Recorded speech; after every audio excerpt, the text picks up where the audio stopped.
Alors si vous le permettez, et même si vous le permettez pas, hein, je fais ce que je veux, je suis sur ma chaîne, j'aimerais qu'on spécule aujourd'hui concernant l'avenir de Ford en Europe.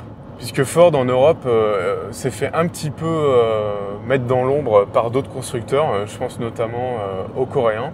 En France, ils gardent quand même un certain intérêt grâce à leur offre disponible à l'éthanol E85 d'origine, notamment le Kuga hybride simple disponible en hybride éthanol E85, qui est vraiment une super offre, à défaut d'être une voiture super jolie. Mais autrement, je pense qu'on peut constater que Ford n'est pas spécialement dans une super forme sur le marché européen en ce moment. Les produits sont bons, mais ils ne se détachent pas spécialement de la concurrence. Et ça, je pense que c'est dû à plusieurs choses. La première, c'est que Ford a voulu se recentrer sur les États-Unis au niveau de sa stratégie et l'Amérique du Nord. En Amérique du Nord, ils ont arrêté tout ce qui est berline. Ils ne font plus que des crossovers, des SUV et des pick-up. Et c'est une stratégie qui marche monstrueusement bien.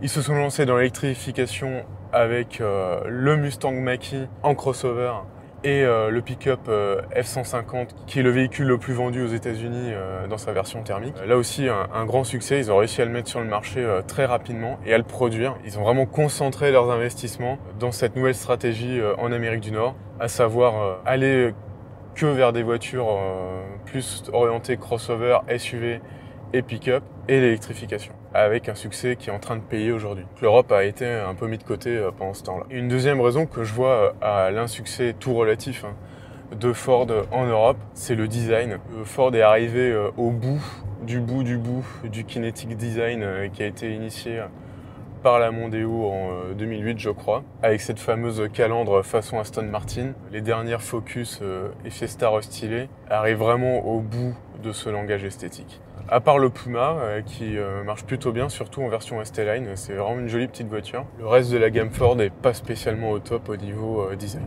Et pour moi, ça vaut aussi pour l'intérieur. Les marques coréennes, pour des voitures qui sont pas plus chères, ont des intérieurs qui sont plus jolis et présentent mieux, sans être spécialement plus luxueux ou avec des matériaux plus nobles. Purement au niveau du design, on sent que là aussi, Ford est un peu en retrait. À tel point que je ne sais pas si vous avez remarqué ça aussi, mais je trouve que sur les routes, on croise de plus en plus de Ford Ranger et même de Ford F-150 sur les routes en France. Je trouve ça absolument dingue. Je pense qu'une fois que Ford aura les capacités de production adaptées, il aura tout intérêt à se recentrer en Europe aussi sur l'électrification et les pick-up. Je pense que c'est ce qu'ils vont faire et ils vont, à mon avis, très bien réussir.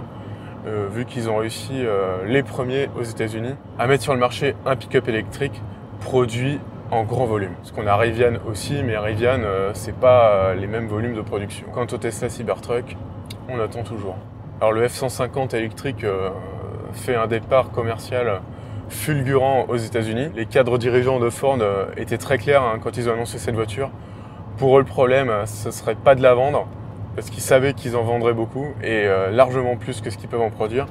Et justement, le problème pour eux, c'est d'assurer la production derrière. Donc c'est pour ça qu'ils sont partis du F-150 classique, bien connu de tous les Américains, pour en faire une version électrique, afin d'avoir un coût de développement le plus bas possible et de pouvoir monter en cadence le plus rapidement possible. Pari gagnant jusqu'à présent. Mais Ford ne s'arrêtera certainement pas là, puisqu'ils ont d'autres pick-up de leur gamme. Ils en ont des plus gros que le F-150, mais ils en ont surtout des plus petits. Le Ranger et le Maverick. Donc le Ranger, c'est le pick-up Ford mondial, qui est surtout connu un petit peu en Europe, mais surtout en Asie, en Australie, qui est un pick-up qui est plus adapté au format des routes hors Amérique du Nord, on va dire. Et ils ont sorti l'année dernière en Amérique du Nord le Maverick, qui est un tout petit pick-up, qui n'a pas de châssis échelle, qui est basé sur une plateforme de Kuga. Quand je dis tout petit pick-up, tout est relatif, puisqu'on est quand même à 5 mètres de long. Mais vu qu'on utilise une plateforme de Kuga et un moteur hybride de Kuga, on a quelque chose de tout à fait acceptable d'un point de vue consommation et coût d'usage. Et je suis très étonné que Ford n'ait pas encore amené le Maverick en Europe, puisque ses dimensions en largeur sont tout à fait adaptées au format européen. Vu à quel point le Ranger se vend bien, vu que c'est une niche fiscale, n'oublions pas, les pick-up, je ne serais pas du tout surpris que le Maverick se vende très très bien aussi, surtout disponible en version hybride avec la même chaîne de traction que le Kuga hybride. Alors spéculons, imaginez un Ford Maverick, donc pick-up, que les gens aiment bien, en tout cas les gens qui achètent le Ranger aiment bien. Une version plus compacte, qui consomme moins, qui est éligible à la critère 1 et qui pourrait être mis à l'éthanol, puisque le Ford Kuga est tout à fait passable à l'éthanol chez Ford.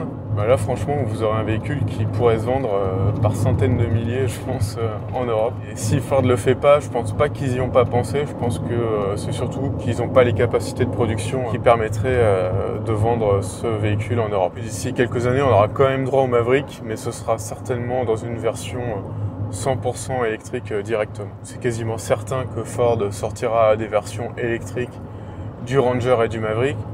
Et je pense qu'ils commenceront d'abord par le Maverick, puisque son format lui permet d'être vendu en Europe. Et en Europe, on aura besoin de véhicules électriques à l'avenir, puisque les moteurs thermiques, même hybrides, sont condamnés. Je pense que le Ranger arrivera en version électrique dans un second temps, après le Maverick, vu que son cœur de marché n'est pas l'Europe. En Asie ou en Australie, on n'a pas encore de deadline clair quant à la fin du moteur thermique. Mais je pense qu'il arrivera aussi en version électrique. Ford Ranger qui est aussi disponible chez Volkswagen. C'est le Volkswagen Amarok de seconde génération. Une collaboration entre Ford et Volkswagen concernant les véhicules utilitaires. Et c'est pour ça que la future génération d'Amarok est sur base Ford. Donc ça, je pense que c'est le premier point qui va permettre de relancer Ford en Europe.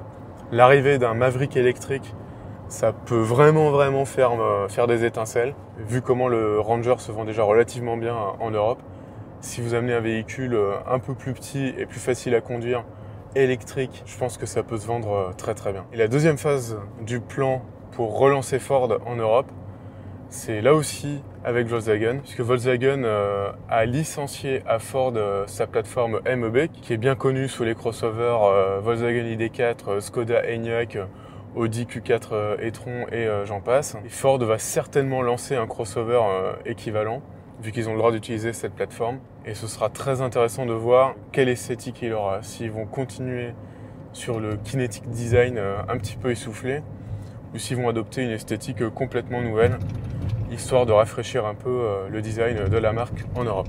Je ne l'ai pas dit aussi, mais je pense que Ford va nous amener le Bronco Sport en Europe. Ford qui a relancé la marque Bronco aux États-Unis avec un succès retentissant.